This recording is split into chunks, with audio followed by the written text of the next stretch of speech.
Update. Am I the a-hole for telling my mom her children aren't mine? Original post. I, 17 female, have 2 younger siblings, 14 female, 13 male.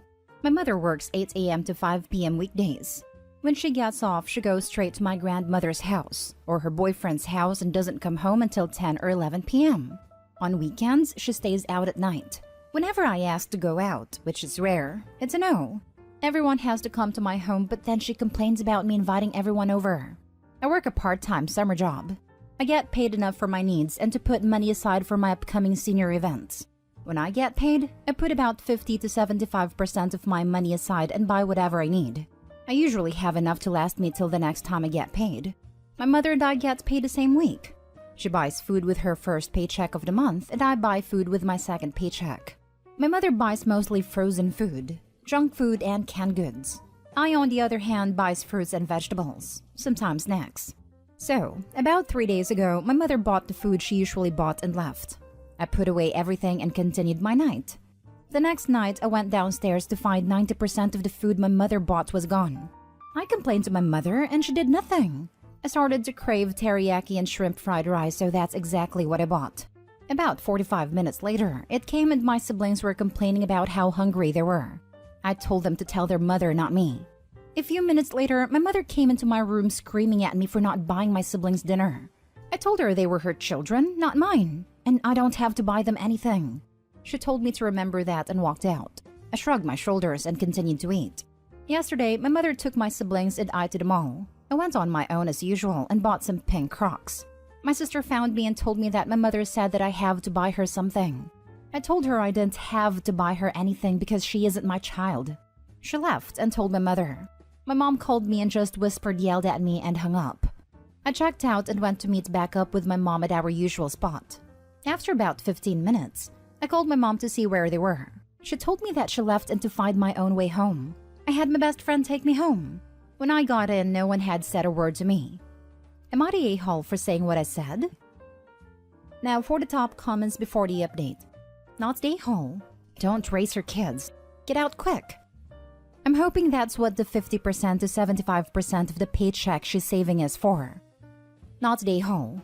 Hopefully the mother has zero access to their bank account, etc. Otherwise, she may clear that out to prevent her built-in free babysitter to leave. She should definitely make sure her mom can't take her money she's putting away. I had to buy a lockbox in high school to keep all my savings in for moving out because my mom and stepdad had a habit of taking money from my siblings and I bank accounts whenever they needed extra cash. Yep, my mom was a high school teacher for 35 years. She held money for a number of her under 18 students. We jokingly called it the envelope system, but she literally had an envelope with each student's name on it and a written record of their deposits and withdrawals. She kept the envelopes in a drawer in our house. It was a lifesaver for some of those kids because the money would have been stolen from them otherwise. Either because it would have been taken from their rooms or bank accounts would have been raided since they're usually joined with a parent when a kid is under 18. Then, when they were 18, she let them know how to open a bank account for themselves. Some of them genuinely didn't know, and when possible made sure it was at a different bank than their parents. Shaking my head, I can't believe some parents are such piece of garbage that they'd steal from their own children. Not the a-hole. Report your mom to CPS for abandoning you at the mall if you think it will help, cause your mom is being extremely neglectful. I hope you should have a leg to stand on for an abandonment case because there's gotta be surveillance all over that joint. Update. Thank you all so much for the feedback. I wanted to clear a couple things up first.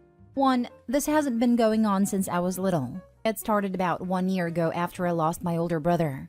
2. I have a direct deposit, so right when I get paid, I put it into my digital savings account. 3. My nearest family is about 5 to 6 hours away, so besides my best friend, I wouldn't have any other place to go. 4. I apologize for not clearing this up before.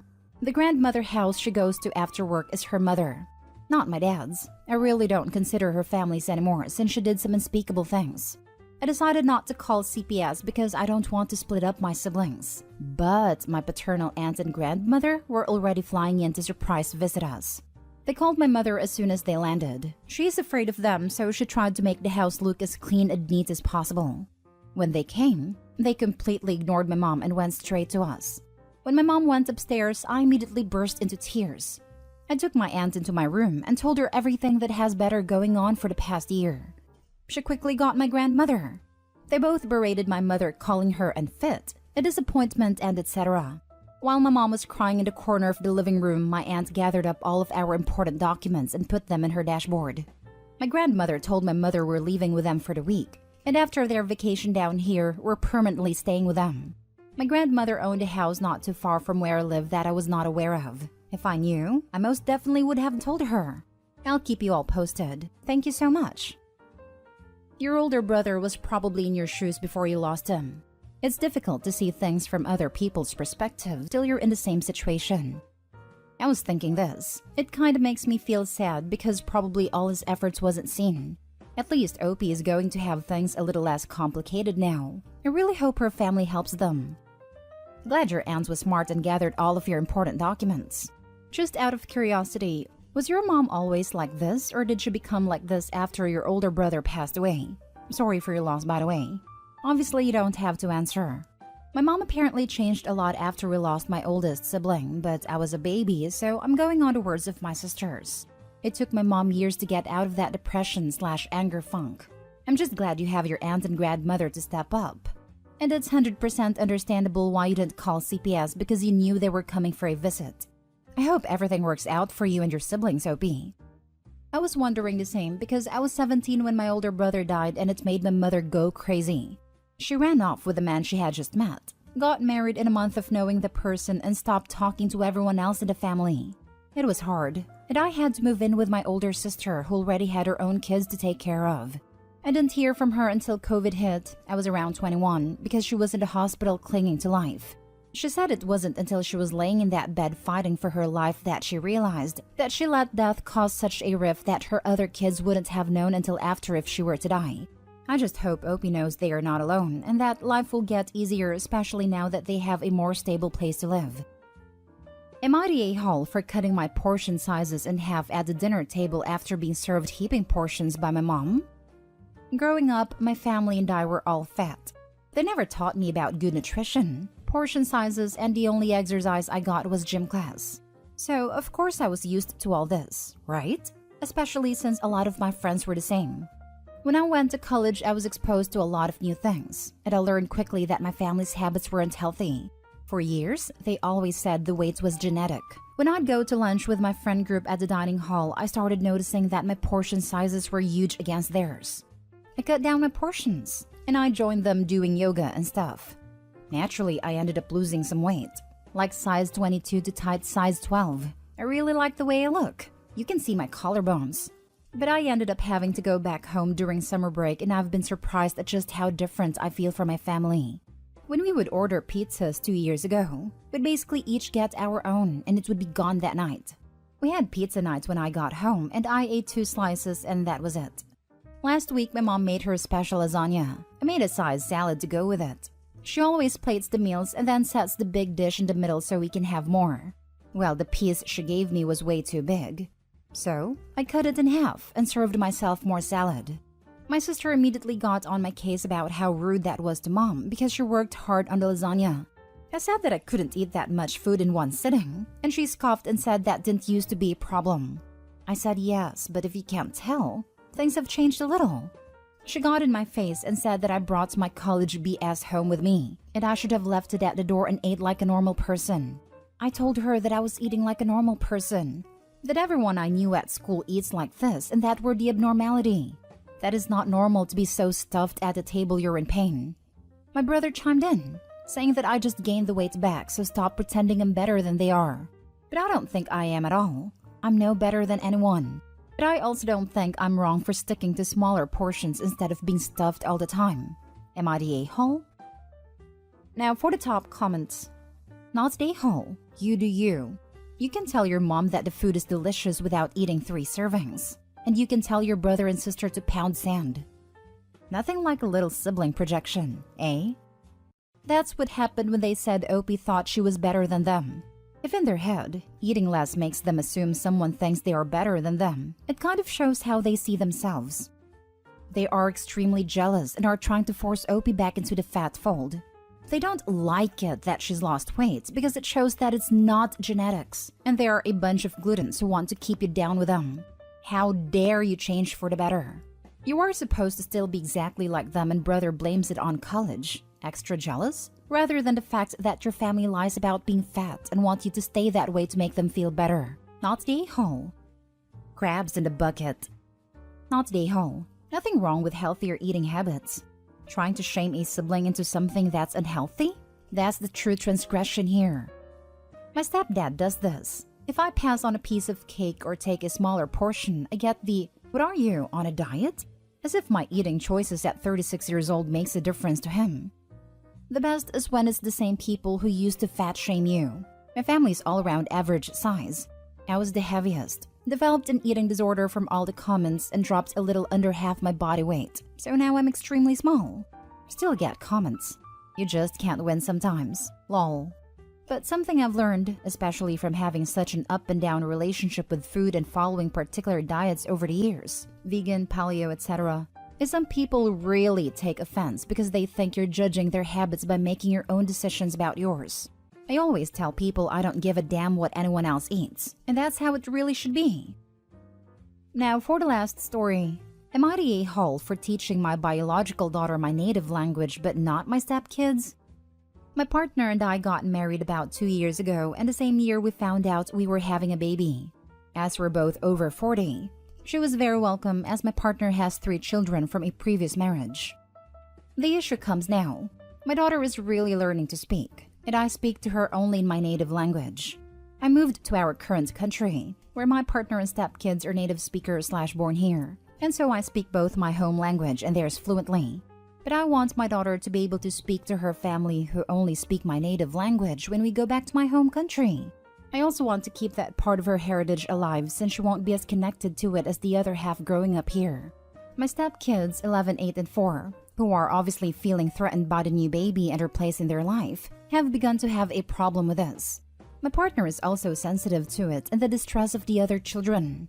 They feel like I should also be teaching them my native language and not have something special with just my biological daughter. I disagree. My reasons are this. I'm not teaching my daughter the language. She's acquiring it. It's a different mechanism for learning a language. We don't sit down and have lessons. She just learns as I speak to her throughout the day and do the occasional baby flashcards. I don't think I have the skill to teach a language. I'm not great at teaching anyway, and I'd have to do some learning myself.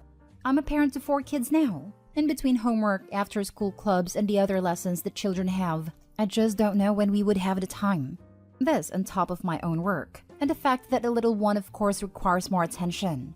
And this is maybe where I'm the a-hole. I think the other kids will have to eventually learn that some things will be special between me and my biological daughter. They have 3 parents, when she just has my partner and me, and her connection to my family back home will always be stronger. And I think having just some time with me alone is fine as well. I offered to find a class for the children to take to learn the language and help them with their homework, and talk to them at home, but they refused. They feel like it's unfair that I'm unwilling to share this part of myself with them. / why don't I care if they can speak to my family? / why didn't I teach them or find a class before the baby was born? But I honestly just didn't think they were interested. My native language is not nearly as useful as theirs. They would basically only be using it to communicate with me and my family. It's become a real issue in my house because I refuse to stop speaking to my daughter this way. I'd also refuse to start giving language lessons when a professional could do it instead. My partner hasn't gotten to the point of demanding that I stop speaking to my daughter yet, but there is tension. Am I the a-hole? Edit. I should mention that I do speak to all the children / I'm of course willing to include them in anything we do. They know very basic words and phrases. Hi, how are you? But they want me to sit down and teach them in a more structured way because they want to be able to communicate at age-appropriate levels. This is impossible for them to do if they learn the same as my daughter, because she's still a baby and learns just from me speaking to her without requiring studying and lessons. I speak to them and teach them basic words, especially the 4-year-old, alongside their sister and on their own. But it's frustrating for them because they do not want me to speak to them like they're babies, but cannot understand when I speak normally as I do to my daughter either. They want to move past basic colors and animals in simple sentences, but it's simply not something I can do. Which is why I have suggested formal learning that I help with and reinforce at home. I would be happy for everyone in my household to speak my native language. The language isn't what I considered special. It's the connection to my home. My stepchildren do not have that in the same way that my daughter does, but it does not mean I don't want them to learn or have a connection with that part of me as well. No a-holes here. Learning a language as a baby or as a child is totally different process. The 4-year-old might be able to pick it up by hearing you. The other 2 will need classes, which he offered. You're not comfortable teaching them, which is understandable. I've seen somewhere that our brain is very able to easily learn new language until the age of 7. The 8-year-old might still be able to learn it without too much difficulties. I recall reading a study of immigrants to the US. Children up to the age of 11 were able to acquire accentless, quotes because everyone has an accent, American English. Older kids could acquire fluent English but with their original accent. However, these children were completely immersed in English all day, every day. I don't see the OP being able to do that at home with the stepkids. I guess the OP could try simply stopping speaking English to them, but that might not go down too well.